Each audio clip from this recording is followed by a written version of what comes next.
Reaper is going.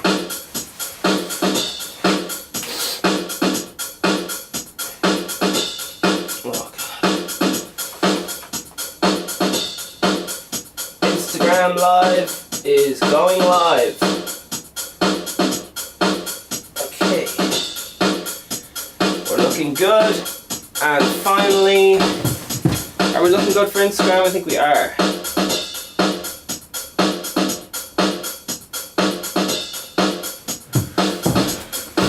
We're looking okay all around. And finally, Instagram you transfer. I think we're looking like we're live everywhere. Okay. Boom! It is the Vegan Steven podcast. It's Vegan Steven here, the king of consistency.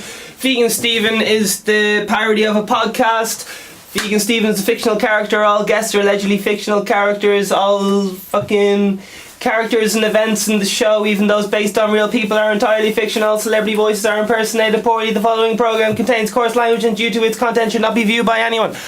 Holy moly! How much time did I save there by saying that really fast? Alright, we're gonna keep going. Today's date is the 19th of the 11th. The time is 10:40. How you getting on, B-Slats, you fucking ledge bag? Moving on here to the next job. We got some events. House party tour coming up. Vegan Steven. Doing gigs and house parties. What's next? Meet and greets. All the sound working. I think everything's working alright. We're good, we're rocking. We're all good. B-Slats is on board. We're all holding each other's hands. We're all ready to go. Today we're going to talk about them haters. Now, the doubt that's in your own mind when you're pursuing your goals. Alright, we got some Create Now merch. We got some buy the old hats and the clothes, ethically made clothes. We're talking about some current affairs. Watched an interview with your boy Martin Scorsese. I don't actually ever say your boy. For some reason I thought it was funny if I started saying yo boy, and now I can't stop saying it. It's one of those things. I used to say LOL, lol, as a joke, and now I say lol as a verb. I don't know what the right word is, but yeah, Martin Scorsese was saying if you don't like horrors, you don't like film. Oh shit! One more time. If you don't like horrors, you don't like film. Oh! And what does he mean? I got into horrors recently because I finished every other genre there was. You know, like fucking cowboy and western, space, sci-fi, and all the rest of it. So you get through. I've been through pretty much all the genres, including like French musical, and so on. So basically, what it means is there's good in everything. Do you know what I mean? Like, you can watch a horror film and be like, oh fuck, that bit of the script is fucking class, and oh, the lighting in that scene, mwah, mwah, robbing that lighting from my music video, mwah. Martin Scorsese, mwah. I was watching an interview with him back when he was on his cocaine days, and he kept rubbing his nose on live television. It was absolutely gas. He couldn't sit still. Apparently he was, yeah. But it just goes to show, like, no matter what you have wrong with you, whether if you have a sore leg or only half a face, you can still direct world-class movies if you put all your effort into it. And Scorsese was saying, you'll notice a lot of the people I'm saying had massive handicaps at the start of their life. And by that I mean something delaying them from running as fast as the other kids, either mentally or otherwise. And Scorsese, what happened to him was he had asthma, and really bad asthma, so he couldn't play sport. So he used to go to he couldn't, play soccer in the back garden or whatever. So he used to go to the cinema all day long and watch films. And that's how he helped develop his love for cinema. And again with like Nicholas. Oh yeah, one I'm gonna jump around a bit here, but we were talking before about repetitive thoughts and how these thoughts can scare the shit out of you. And I was listening to a thing, often when I quote comedians, because often comedians, the very best, are very good philosophers, because as I said, you kind of be at Yeah, it's a bit complicated, so I won't get too much into it. But basically, Bill Burr said that, do you know, like people say, oh, you got to be real careful what you put in cinema, like if you put violence in a film, or if you put, you know, something not racist in the film, but you know, something controversial and everyone's up in arms about, oh, you can't do this or say that. He was saying he watched a film when he was younger, and there was this character and he was playing drums, and Bill Burr was like, Bill Burr is very good at drums, and he's also he's a very big comedian or whatever. But anyway, he was just saying how ridiculous it is to get so how politically correctness is, because his example was he saw someone playing drums when he was a kid, but it took him nearly a lifetime to get good at drums. Do you know what I mean? A lifetime of hard work to get good at drums. He didn't watch a film and see someone drumming, or see someone committing a violent act or whatever, and then suddenly be amazing at it. It took years of dedication, and all it can do is put that idea in your head of being good at drums, but more than likely you'll forget it the next day unless you're really fucking into playing drums. And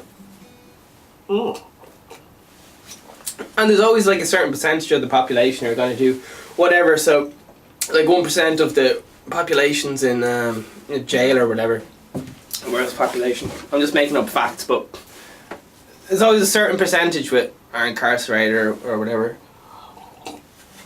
And another 1% of all the money, and another 1% of all the brains, and it's just the crack. It's the crack with life, you know. Oh, it shouldn't be that way. Well, that's the way it is right now. Oh, my love. How are you getting on, Kevy? You told me you love French musicals. I've been caught out. I absolutely hate French musicals, but one of my listeners has caught me talking about French musicals. But yeah, so that's what Martin Scorsese is talking about, and even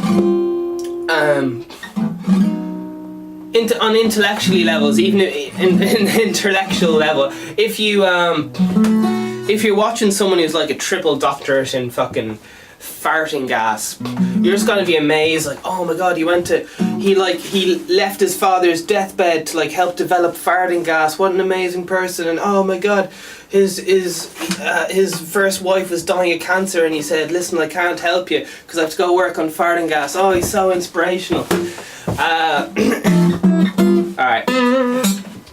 I'm a bit serious, but I'm also a bit joking, so and sometimes jokes turn into seriousness, and sometimes seriousness turns into jokes. So I wanna vent a little bit. I wanna vent a little bit, if that's right.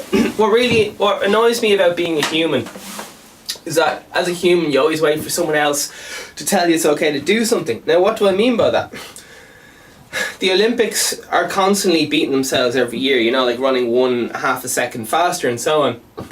Now, the human body hasn't improved since the first Olympics or whatever. We're working with the same system. Maybe we're getting like half an inch taller or whatever.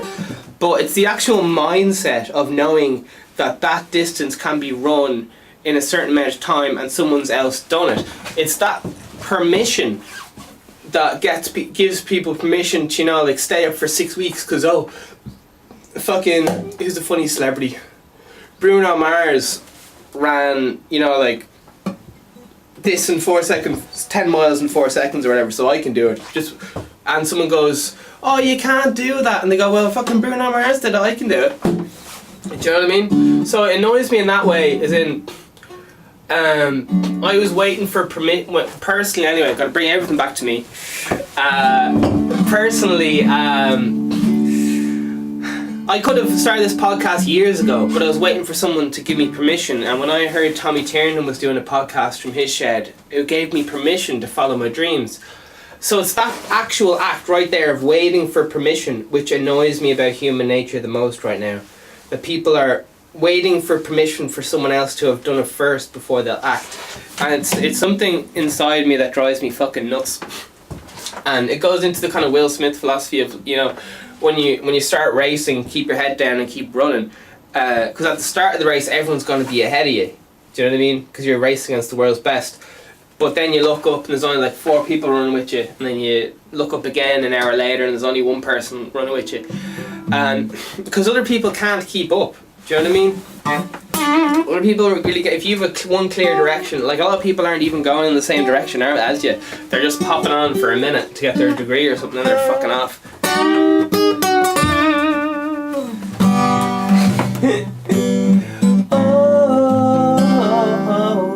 Oh yeah. Did I mention I like your eyes? I cracked myself up. Martin Scorsese though, what a man, what a man. Has he made a bad film?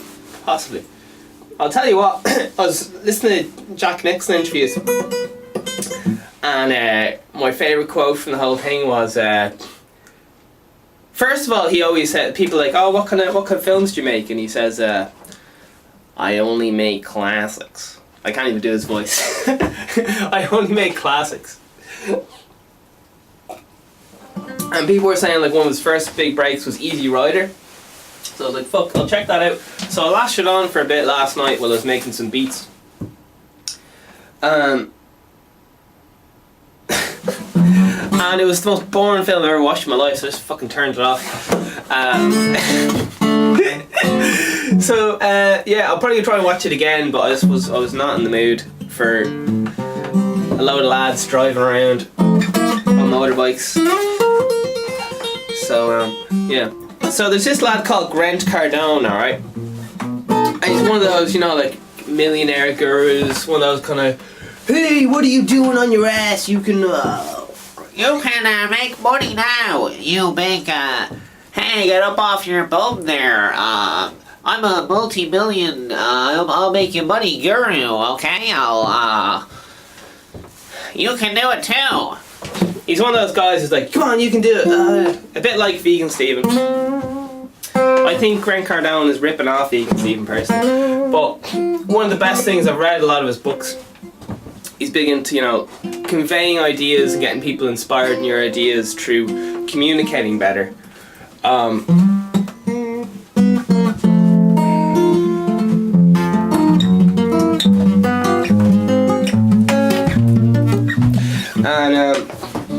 He talks about the haters.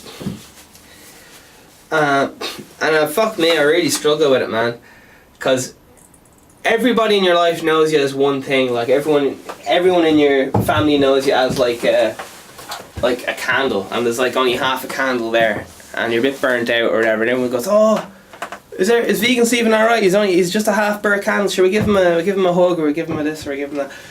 And then you start being all full. You're like, oh, I'm gonna get a load of wax. I'm gonna set myself on fire for the crack. Woo-wee! Setting myself on fire. And everyone's like, oh, what are you doing? Vegan Steven, you're setting yourself on fire. Oh, you can't do that. Oh, you absolute mentaler. Oh. And everyone's like, oh, please just put yourself out. You're ruining everything. Oh. And then I'm like, hey, do you want some of that heat? Man, people are just losing their minds at me just like... All I'm doing is doing a fucking podcast every morning and people are losing their fucking minds. They're like, you can't do that, you can't say that, you can't... But yeah, it's very important not to get caught up in the haters. But to bring it back to you guys, all I'm trying to say is when you start to do something that's out of your normal character, everyone will just start being like, oh, what is this lad up to? What is he like? But the thing is that everyone throughout time has experienced that. The Wright brothers, who were the first 2 lads to fly an airplane, or make an airplane, okay? They were nearly committed. And that means like to an insane asylum, because everyone in their village thought they were fucking crazy. They were like, people used to get up in the coffee shops or whatever they had back then and be like, we'll feel very sorry for Mrs. Wright or her 2 sons. Bless her, she has it awful hard. They're out there on the hill trying to fly. It's so sad what they're doing to their poor mother. They're bringing down their family to shame. And then like 5 years later or something, the Wright brothers were flying around the place. They've been remembered for the rest of history. But at the time, at the fucking time they're trying to do it, everyone was telling them they need to go to an insane asylum, they're bringing the family down, they're disrespecting the family, why do they think they're so great that they get to learn how to fly and we just have to work in the fields or whatever. Like, fuck me, what is going on with people? It's absolutely mad. There's like a certain amount of jealousy there, there's a certain amount of I don't want things to change from other people, there's a certain amount of, but generally I think it's fine if you say, oh, you want to be like a millionaire or something, people are like, oh yeah, fair play. But if you actually go about doing it, people are like, oh, I don't like what you're doing there. You used to drink coffee and now you drink tea. You've changed. I don't know who you are anymore. I don't know, man. Just people keeping people down. Like, what was it? Everyone hates women because women are crazy, and women are crazy because women are human. Oh, man, women are always fucking bringing each other down, being like, she's so pretty, she's so pretty, she's so pretty. But I don't like that dress though. No, I don't like that dress. And I like her point. Like, just listen to what the woman's fucking saying. Listen to what the woman's fucking saying. She's out there talking about fucking mental health or something, and you're judging her fucking dress. Like, that's why. Right. Time to chill out, bro. Time to chill out, bro. Is it time for the world news? Is it time for the world news?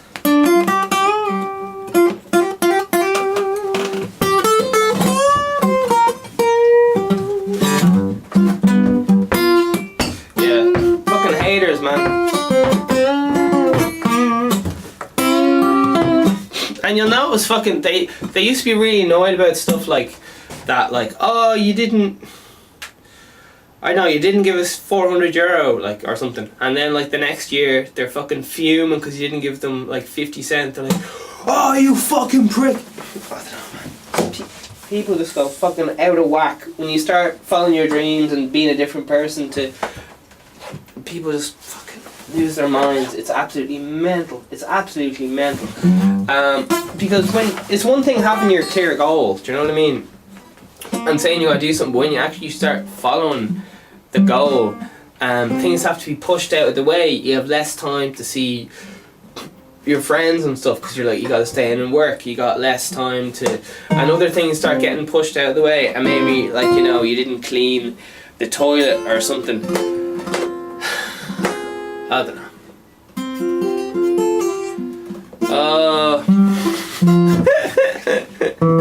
No one understands me well. That's me crying.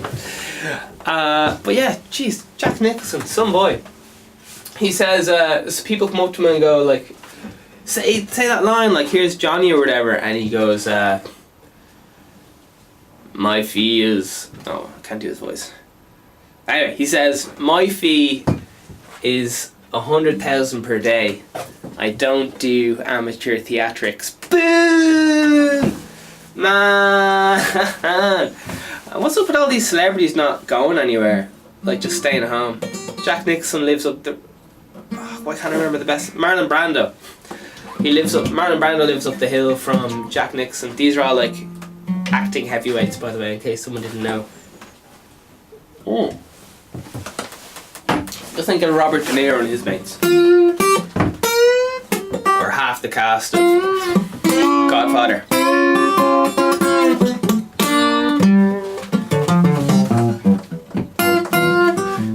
Yeah. So there's so much doubt involved in following your goals. There's self-doubt, which is the fucking worst. And then there's other people doubting you. And then there's other people saying shit like, sure, you're fucking famous, but when's the last time you brought the bins out? You piece of shit. And it's like, fuck me. I've literally, like, done everything you've ever asked me to do, but I didn't do this one thing, and now it's all taken out. Anyway, this is getting a little bit too young. So we're gonna turn off and on the camera one more time and see what's going on with the camera lens.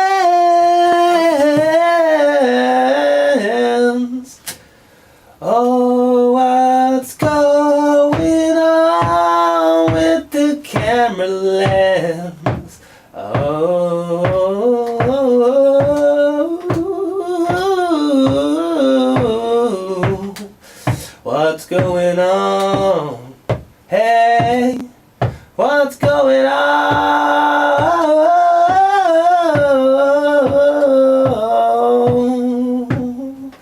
Yeah, oh, yeah, oh, yeah, oh, oh, and we're back. But the video's a little bit jerky. It's not too bad. I think if I stay still, it's fine. Yeah, Jack Nicholson, man.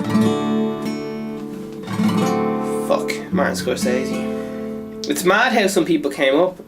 Do you know what I mean? Like, some of the world's best actors had fuck all acting lessons and shit.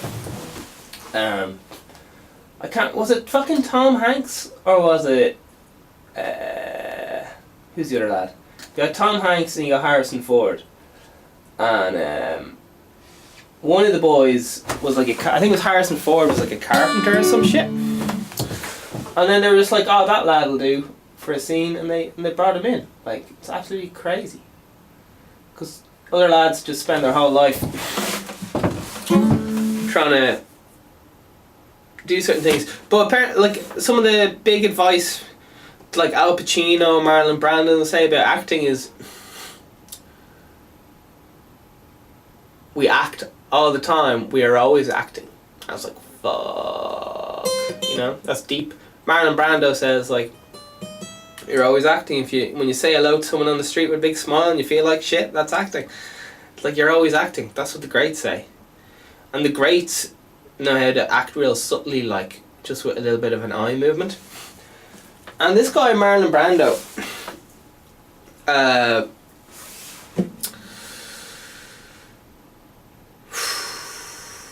people were working on when The Godfather was made, people were working on for free because they wanted to. Not everyone. Some people, all they wanted was a scene with Marlon Brando because he was like their. Like, who's famous right now? Kim Kardashian or something, I don't know. It'd be like doing a job just to hang out with Kim Kardashian. Like, you have to build a pyramid by yourself, but you get to hang out with Kim Kardashian while you do it or something, I don't know. Have I mentioned I love guitar, my love? Have I mentioned I love guitar? Oh, it's the Vegan Stephen Podcast. It's the Vegan Stephen Podcast. And Vegan Stephen doesn't even use a plectrum right now, he just uses his fingers.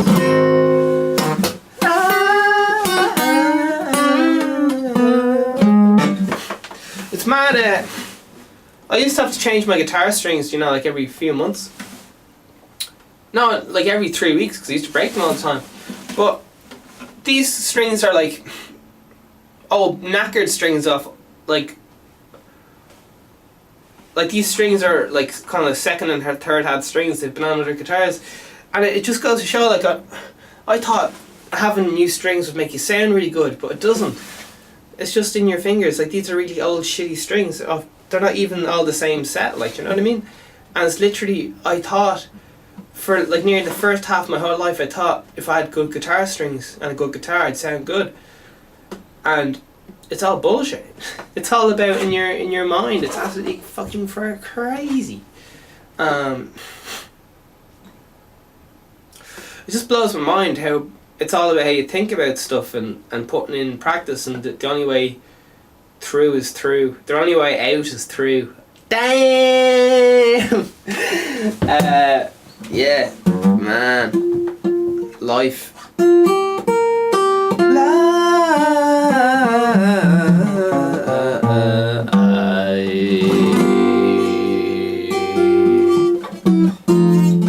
Yeah. Fucking mad.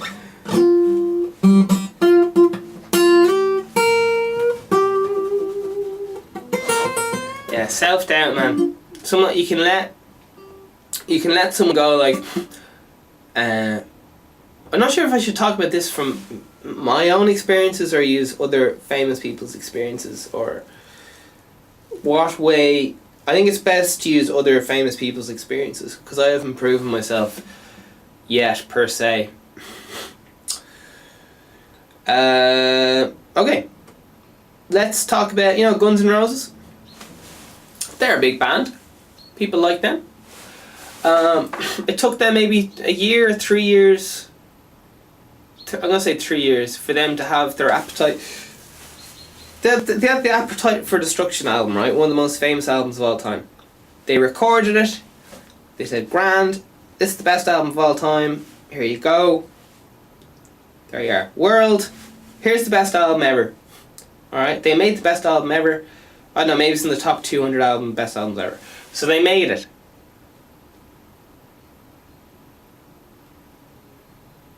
Where am I going with this story? I'm going to tell you right now. They made the best album ever, and no one wanted it. They couldn't give it away for free. Nobody wanted their fucking album. Why? Because they didn't have the branding down. They no one knew who the fuck they were. They hadn't been around the world a few times.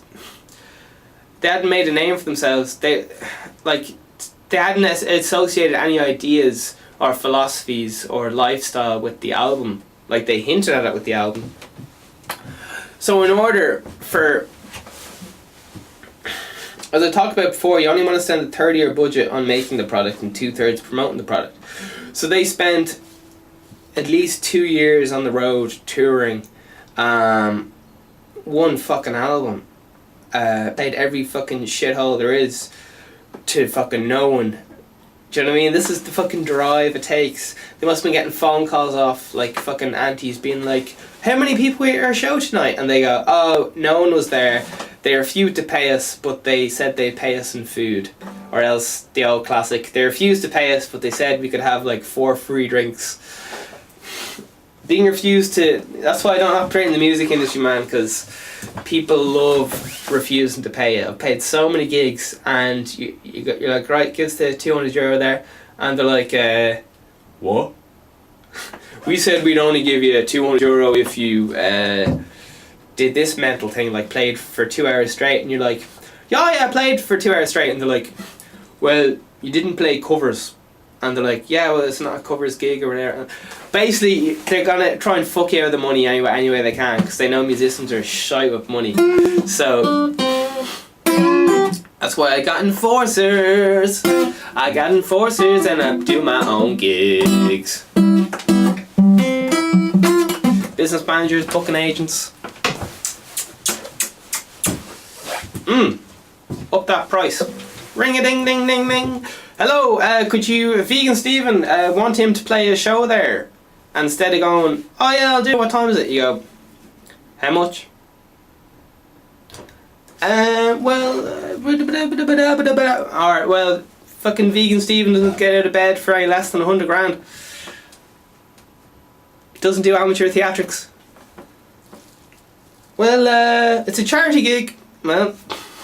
I've seen many a band get paid handsomely at a charity gig. Fuck me. So many times I was playing a charity gig and the biggest band gets paid a fucking wad of money, and all the other bands are like, what? I thought we were playing for free. Well, yeah.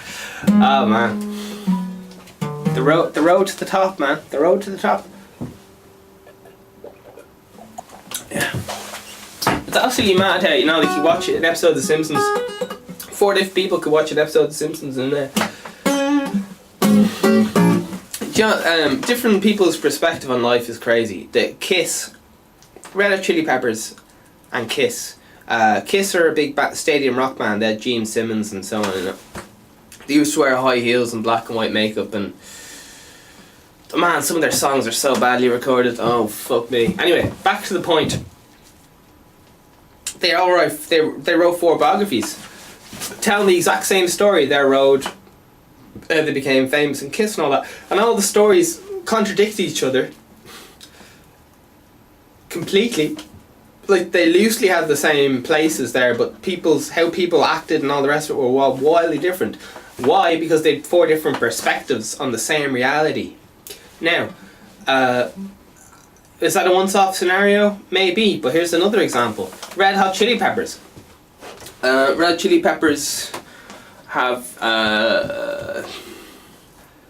again, you can't be fucking Red Hot Chili Peppers, they're all on heroin for years. You can't be using things as an excuse not to follow your dreams. They're on fucking heroin, like, and they still follow their dreams. I'm sure you have something like you've a broken ankle and you have to walk. Like, everyone has their own thing. Like, they're horrifically depressed or whatever it might be, or they got 2 kids. But people with like Whoopi Goldberg, like we talked about yesterday, she was a fucking drug addict and she had fucking kids, and she still is one of the best comedians of all time. She worked her ass off. You can't just be feeling sorry for yourself because of your situation. Like Axl Rose, I think he was molested as a kid, and some awful shit happened to him, and he's still one of the greatest rock stars of all time. Like, I know these are pretty wacky examples I'm giving, but I'm just saying, like, you can't use your life so far as an excuse for not being great in the future. Alright?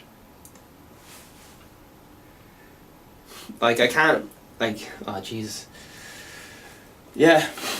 Anyway, I'm a big fan of Guns N' Roses. Man, and Axl's one of my favourite singers of all time, so you can obviously tell I studied his life pretty closely. Oh, Axl Rose a dickhead. Yeah, he's also one of the most successful people of all time. Alright. Okay. Hey. Man, how good is Martin Scorsese? Fuck me. Back to Red Hot Chili Peppers. Different people's perspective on reality. Anthony Kiedis, who's the singer of the Chili Peppers, brought out a book, guessing 10 years ago. I don't really know. And it just told his life about how his bandmates got on and so on. And then his bandmate recently, in the last year or so, has brought out his own book, The Bass Player. And apparently the 2 books do not line up at all. Same with the Kiss story, do you know what I mean? Like, they don't... Like, the same events happen, but what people said completely changed, and how people said things completely changed, and the emotional content is wildly different. And apparently there was some kind of weird relationship going on in that band where the singer was bullying the bass player, so Anthony was bullying Flea. I don't know. This is just people's perception of what happened, alright? This is all hearsay, so it won't stand up in court, thank fuck. Everything I said is a fucking... I'm a fictional character. I can do what I want. This is a parody of a podcast. Vegan Steven, the king of consistency.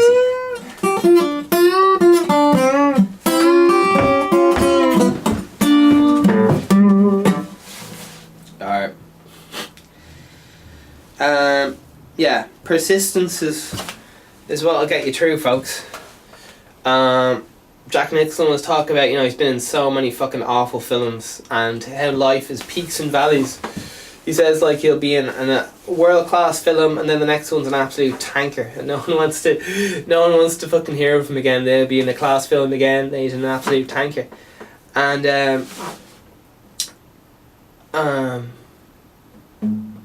yeah, Jack Nicholson, man.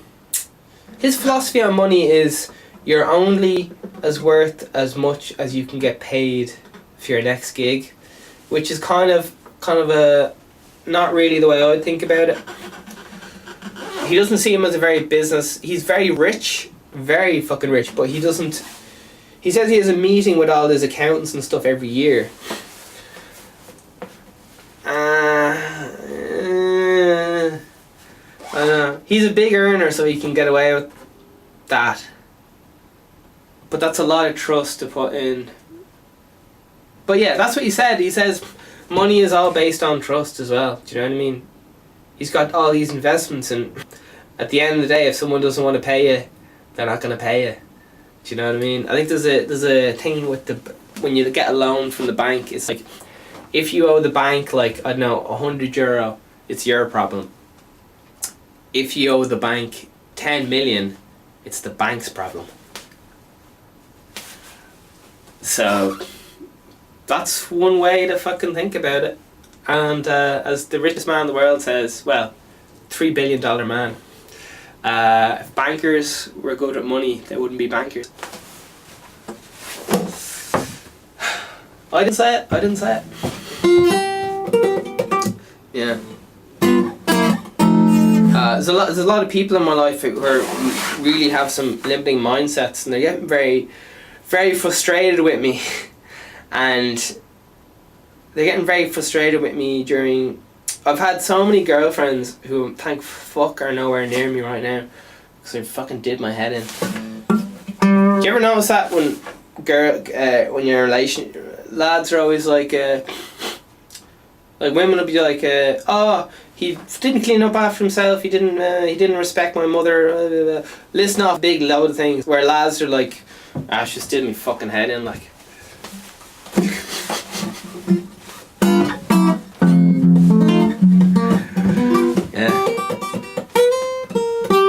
Here, listen, I'm a fucking lad, alright? What more do you want from me? Of course I'm gonna be a bit sexist, alright?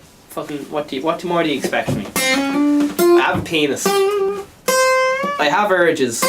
I'm not sorry for it. I'm fucking human.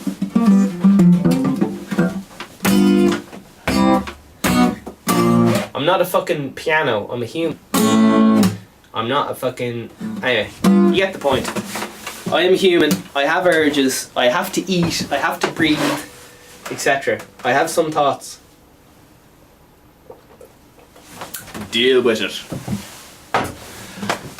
Okay, what are we going on about? Jack Nicholson, what an amazing man. Do you know The Shining was written by, Stephen King? By Stephen King, and there's a quote of, I'm going to paraphrase, it was something like Stephen King saying, The Shining was not a good film, and Jack Nicholson's quote was, I'm afraid I must disagree. Man. Apparently what Jack Nicholson does better than anyone is portray anger, which is very nice. How good is that One Flew Over the Cuckoo's Nest film? Fuck me, it's very good. It's one, but if anyone doesn't know, it's one of Jack Nicholson's best films. Apparently Jack Nicholson is absolutely amazing with the females as well, and by that I mean he has great sex appeal, which is portrayed via confidence and knowing where you're going, and he's not easily influenced by outside forces. He knows what he needs to do, what he wants to do, whatever. If someone says he can't do it, he just does it anyway because he knows. Yeah.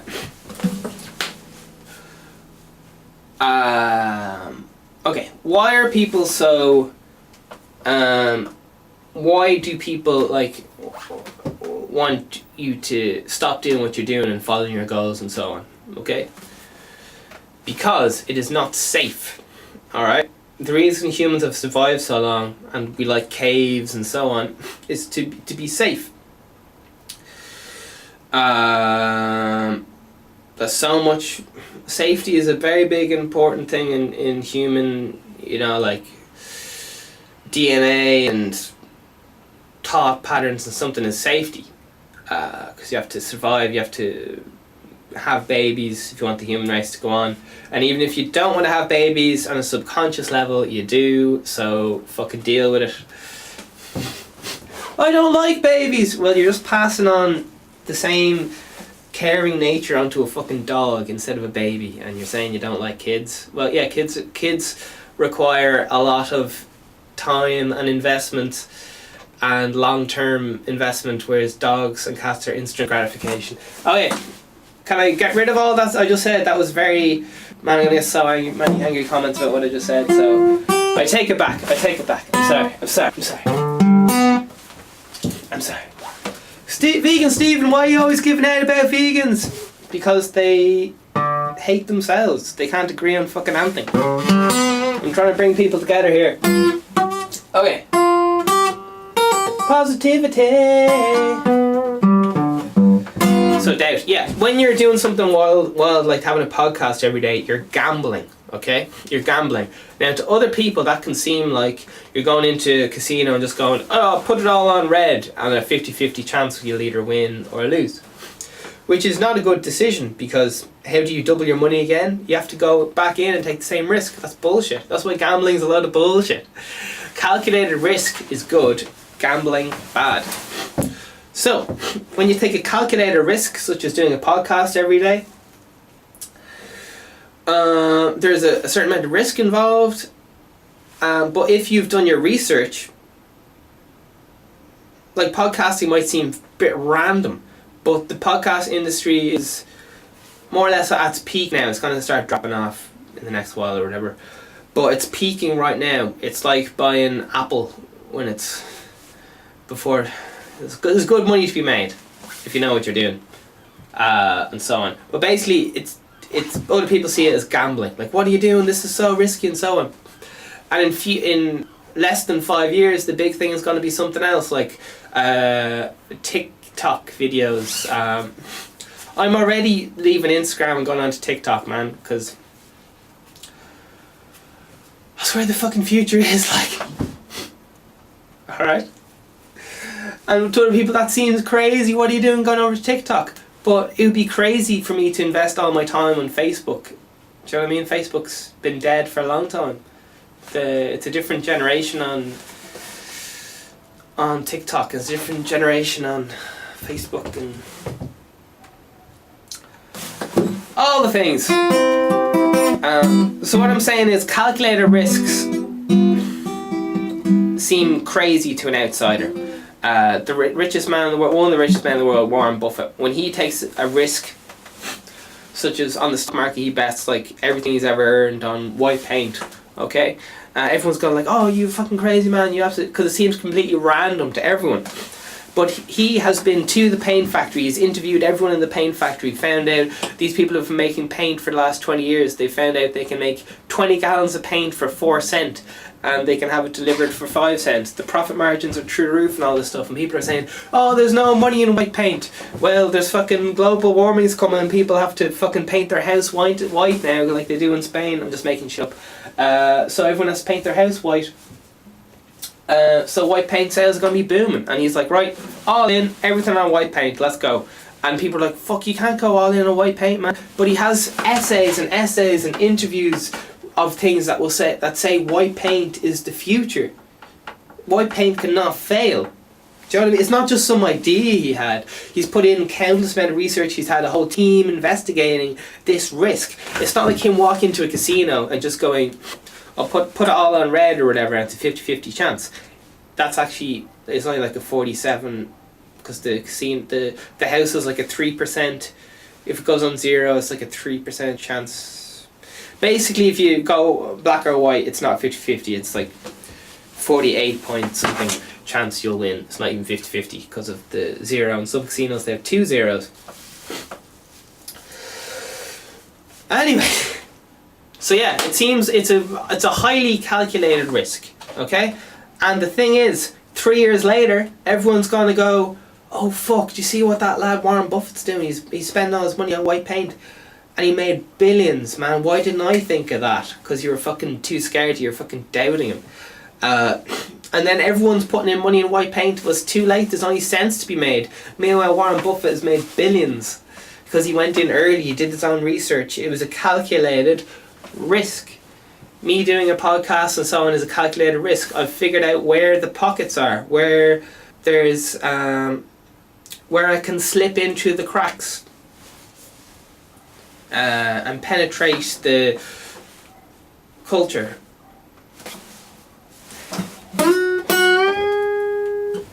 Nonsense.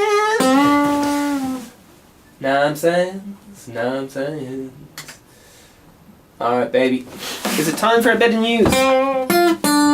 So, yeah, I think calculated risks might be the... Calculated risk, I think, is the kind of vibe I'm going for today. Or is it self-doubt? I don't know, is it self-doubt or calculated risk? I don't know. I think it's... Sure, we'll see what the news has to say. And we'll go from there, kiddos. Whoa!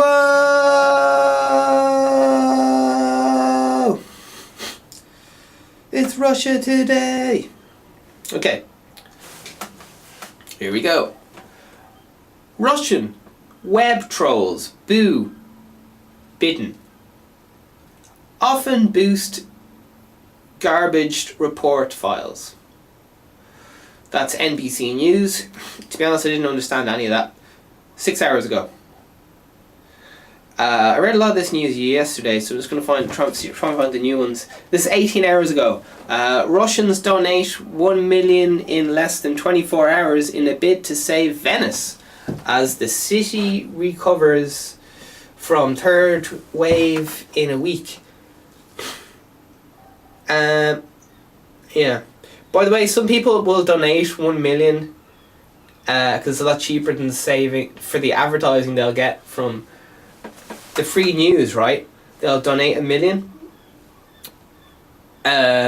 Because if they were to spend 2 million on advertising, they wouldn't get the same reach. Alright?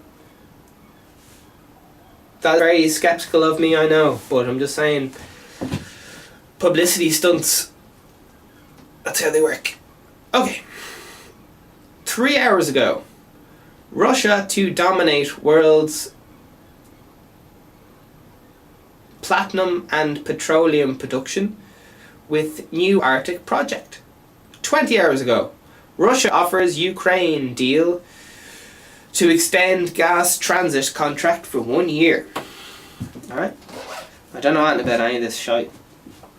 Sorry, that's my own, I don't know anything about it, so it means nothing to me, but just because all my intentions focused on playing guitar and getting better at my own thing. Yeah, generally small minds talk about people and big minds talk about ideas. Something like that. Anyway, here we go. TASS, T-A-S-S, 7 hours ago. Other states consult with Russia on children's return from Middle East. Alright. 12 hours ago. This is Eurosport.co.uk. Davis Cup 2019 live. Scores and results. Croatia and Russia help kick off finals week. Alright. And retired Indian general disgusts audience with calls for mass or APE of Muslim women in Kashmir. Okay, so okay, that sounds very awful. Hopefully that is a massive typo. Ay, ay, ay. Alright, moving on. Well, pop into world news, see what the crack is. So, I more so want to look into what's trending than anything else. Anyway, here we go.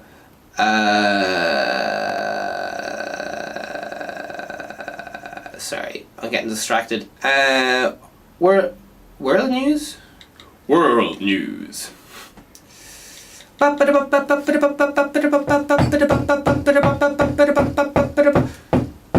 World news. The Guardian. Spanish police find vast cannabis plantations hidden in deep forest. Listen, that was not vegan, Stephen. You can't prove it. You got no... you can't do anything. I'm innocent, alright? So, don't even go there. Here we go. Next one. BBC News. Russia corruption. Putin's pet space project Vostochny, Vostochny,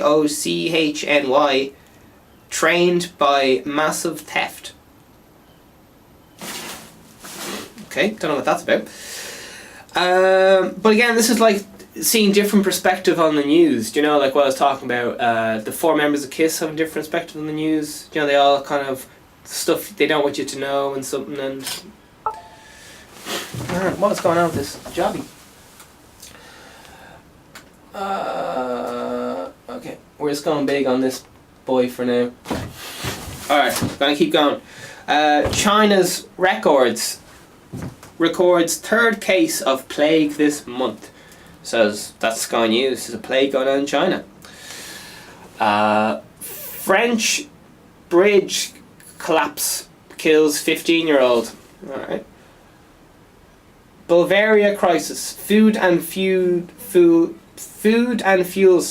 shortages as death toll mounts. Okay, doesn't sound like fun.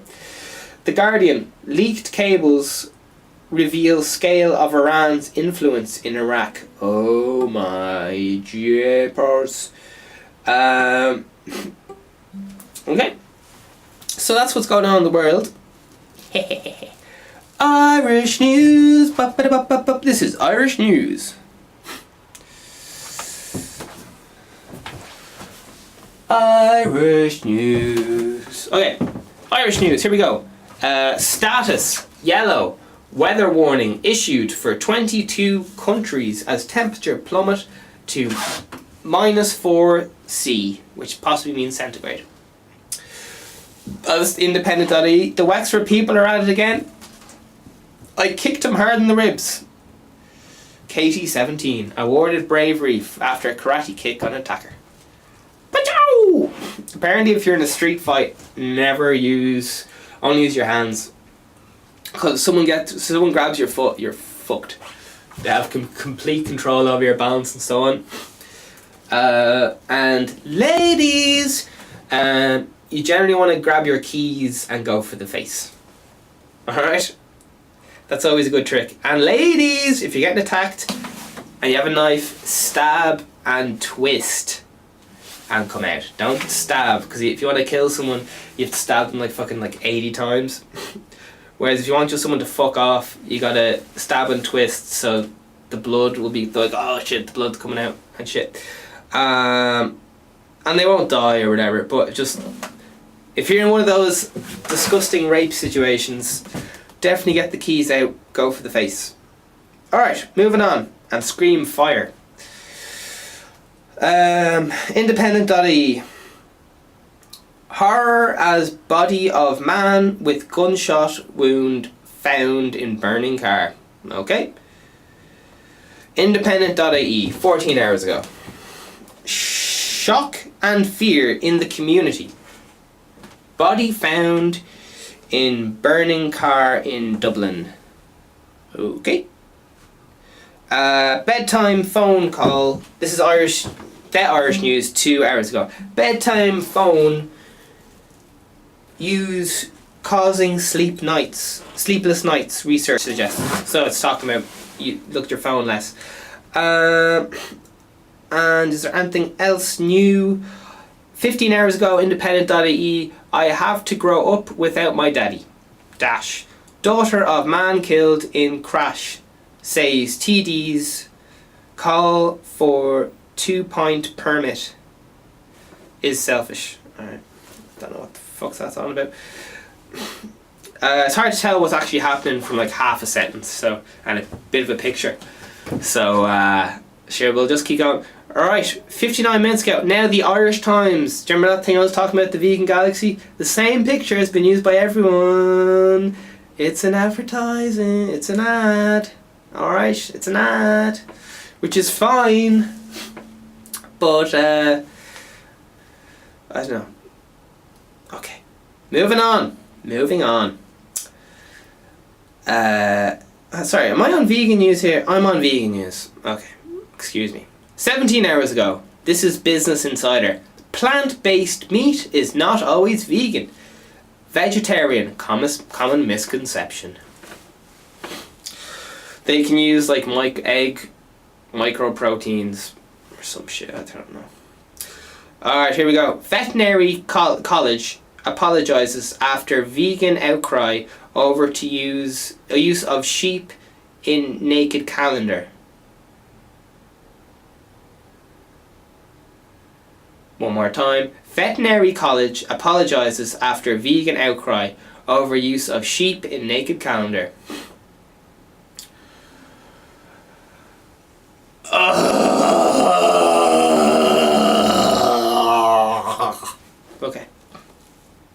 Moving on. Going vegan 5 days ago. Why an exclusively plant-based diet is unbalanced, says Irish Times. And PETA, 17 hours ago. The Dallas Morning News. PETA names Dallas as the 7th friendliest city for vegans. Okay. And now 21 hours ago, this story's been doing the rounds. Everyone's like a few days behind everyone. Vegan parents accused of starving 18-month old son on raw food diet. Alright. I think we're finally going to click into this and find out what the fuck's going on. This is Vegan Stephen at the forefront of news. There's nothing I want to do less than click into this. I think the iPad shut itself, so we might be in luck. I don't think we have to look at it. Come on. Okay.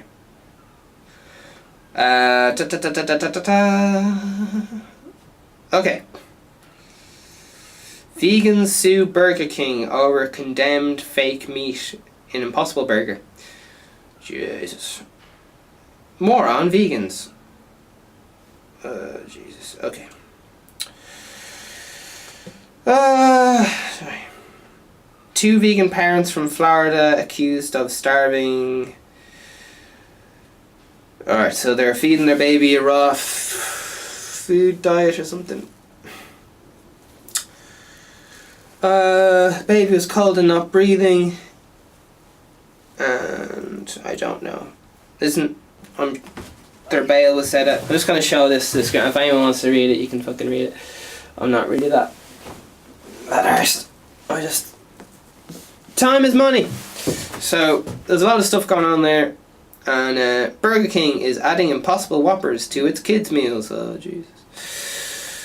Oh. Alright. Am I chuffed? Am I chuffed? Am I chuffed? Am I chuffed? Okay. So we'll just look up one or two facts for the crack.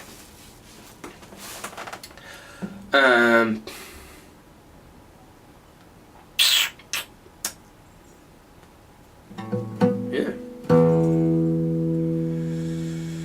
So the news. Should we look up self-doubt? Self-doubt. See what the internet has to say. D-O-U-T. Self-doubt. Let's see what the world has to say about self-doubt. Self-doubt of emotion? How does self-doubt affect you? Okay, we'll just see what happens here. Okay, first one says, is self-doubt an emotion? Okay, here we go. According to Merriam-Webster, fear is an unpleasant, often strong emotion caused by anticipation or awareness of danger. Doubt is to call into question the truth of, to be uncertain. It is also to demonstrate lack of confidence. Then suddenly overthinking. Too much self-questioning leads to doubt. Okay? That's pretty good. So, too much self-questioning leads to doubt. That's pretty good.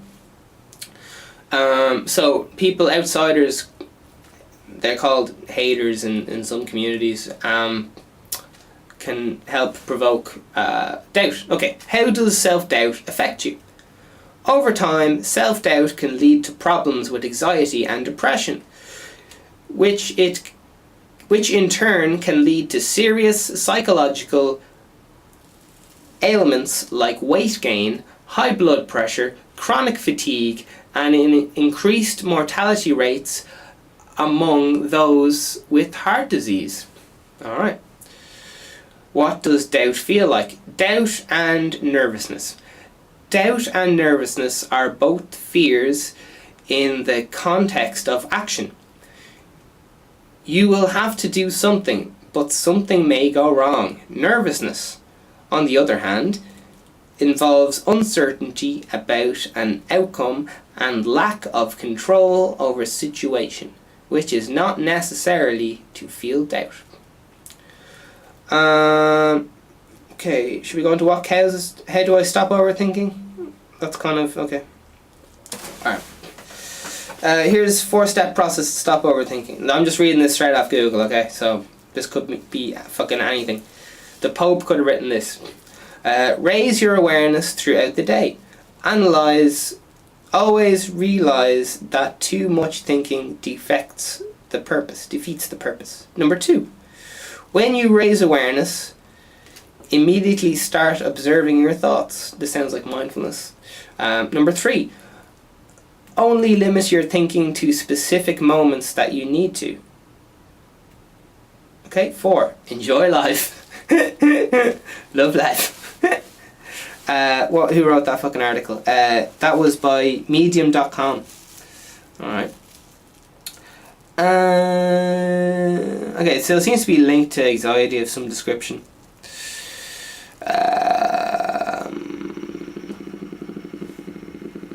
And will I write in how to deal with haters for the crack? I don't know how to say it in non-slang. Naysayers with haters. The thing is, you're only gonna, you want, as Grant Cardone says, you only know you've made it when, or you're about to make it when you start getting haters. You have to be polarizing, because if you're tailoring to, you know, if you're trying to please everyone, you're gonna please no one. Alright, so fuck that. Not even gonna look at it. If you're trying to, yeah, you know you're doing the right thing when you have haters, is what, or naysayers, or as Grant Cardone says. The book I'm referencing is something like The Millionaire's Handbook or something like that. It's his, I think, as far as I know, it's his best-selling book at the moment. He hangs out with that lad, you know, the Wolf of Wall Street and so on. So they're acquaintances and all those kind of things. So that's the stuff. So in reality, what I'm saying is, take clear, calculated risks that you've done research on. Follow through, because if you don't follow through, you're not going to succeed. It's like comedy. The only way you're going to be funny is if you commit to the joke. If you start telling the joke and then get all quiet halfway through, people are going to be like, geez, what was going on with that lad? If you commit to the joke, I think my joke turnover rate is like, I say at least half my jokes are funny, but that will make people laugh, but the other half either come across as offensive and so on. But that's the thing with improvised comedy though. It's improvised, it's like a conversation, and yet you're held accountable for your creative work. Do you know what I mean? It's art. Trying to make people feel something is art. I'm not trying to be any kind of politically correct or something. I don't have any time for that. Anything that limits my thoughts in any way. Anyway, Sherlock. I'm not trying to preach to anyone. One of the most annoying things in the world is someone trying to tell you what to do. Jack Nicholson said that as well.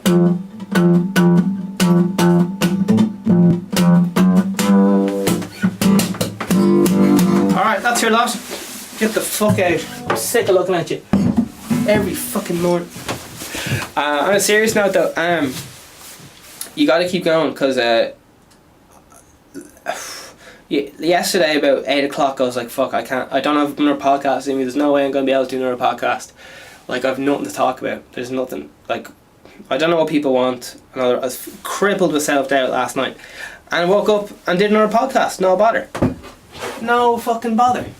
I've noticed that my best energy is in the morning for the first half of the day, and by like the later half of the day I'm so tired that it's harder to be enthusiastic and passionate about new things. New information, especially if you want to retain it, has to be done in your best energy. And people are saying, oh well, I function better at night. That's just how you've programmed your mind to work. I've been a night owl as well in the past, but the most productive way is with that daylight. Alright, I'm gone.